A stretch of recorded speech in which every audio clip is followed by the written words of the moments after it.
Hi friends, ഇത് നമ്മൾ ടീക്കോപ്പനാണ് കേട്ടോ. ടീക്കോപ്പനല്ല, ടീക്കോമ്മ കേട്ടോ. അവൾ രാവിലെ വിറകെടുത്തപ്പോൾ ഒരു ഉറുമ്പിനെ കണ്ട്. ആ ഉറുമ്പിൻ്റെ പുറകെ പോയി അവസാനം അടുപ്പിൻ്റെ അടുത്ത് വരെ എത്തി കേട്ടോ. ആ ഉറുമ്പ് ആ വിറകിനിടയ്ക്കോട്ട് കയറിപ്പോയിട്ടുണ്ടേ. അപ്പോഴാണ് അപ്രതീക്ഷിതമായിട്ട് പുള്ളിക്കാരി ഈ വിറക് കത്തുന്നത് കാണുന്നത്. വിറക് കത്തുന്നതൊക്കെ ആദ്യമായിട്ട് കാണുകയാണ് കേട്ടോ. ഇങ്ങനെ നോക്കിയിരിക്കുക, ഉറുമ്പ് ഇറങ്ങി വരുന്നുണ്ടോ നോക്കിയാന്ന് തോന്നുന്നു കേട്ടോ. പാവത്തിൻ്റെ ഇരിപ്പ് എന്നാലും കൊള്ളാം. എന്നും ഇതുപോലെ ഉറുമ്പിനെ കണ്ടാൽ ഉറുമ്പിനെ വിടുകയില്ല. പക്ഷെ പല്ലിയൊന്നും അങ്ങനെ ശ്രദ്ധിക്കാറൊന്നുമില്ല കേട്ടോ. ഭയങ്കര വികൃതിക്കുട്ടിയാണ് കേട്ടോ. ഇരിപ്പ് കണ്ടോ, പാവം. അങ്ങനെ കുറേ നേരമായിട്ട് ഇങ്ങനെ ഉറുമ്പിനെ കാത്ത് കണ്ടോ അവിടെ നോക്കുക, ഉറുമ്പ് ഇറങ്ങി വരുന്നുണ്ടോ എന്ന്. ആ ഉറുമ്പ് ഇപ്പോൾ വിറകിനിടയിൽ കയറി ചത്തിട്ടുണ്ട്. എന്നാലും പുള്ളിക്കാരി നോക്കി തന്നെ ഇരിക്കുക. ഇനി അഥവാ ഇറങ്ങി വന്നാലോ?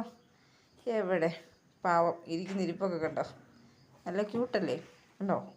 നീ കൈയിട്ട് നോക്കുക. ദൈവമേ, കൈയിട്ടെങ്ങാണ് ആ അടുപ്പിനകത്തെങ്ങാണ് കൊണ്ട് കൈയിട്ട കറുത്ത കത്തിക്കരിഞ്ഞ് കൈകൾ കാണേണ്ടി വരും. എന്നാലും കുഴപ്പമില്ലെന്ന് പുള്ളിക്കാരി ഉറുമ്പിനെ കാത്ത് അവിടെ കിടപ്പായി കേട്ടോ.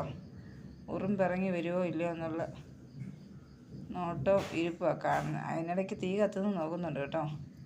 അപ്പോൾ നമ്മുടെ ടീക്കോയുടെ പുതിയ വീടുമായിട്ട് വീണ്ടും കാണാം. Bye bye.